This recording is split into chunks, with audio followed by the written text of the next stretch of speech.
sabana. Are you ready? Kicau, kicau, kicau mania. Kicau, kicau, kicau mania. Kicau, kicau, kicau mania.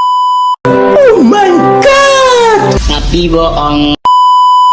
Aku hanya memikirkan satu peraturan penting. Kenapa kau lakukan hari ini kalau kau bisa melakukannya besok? Hahaha. Few moments later.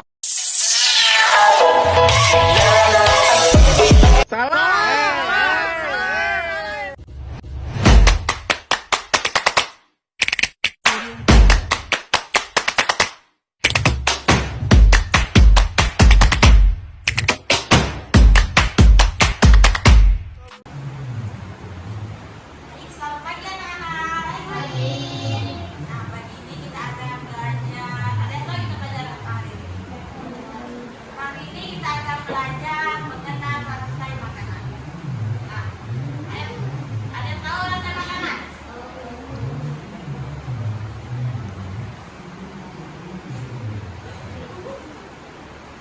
Nah, kita pada pagi hari ini yaitu mengidentifikasi pada masing-masing makhluk hidup, yaitu produsen atau konsumen, dan penguraian dalam suatu ekosistem. Nah, menjelaskan pengertian rantai makanan sebagai peristiwa makan dan dimakan yang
hewan pemakan daging adalah A. Kambing, B. Ayam, C. Singa, D. Kelinci. C. Singa.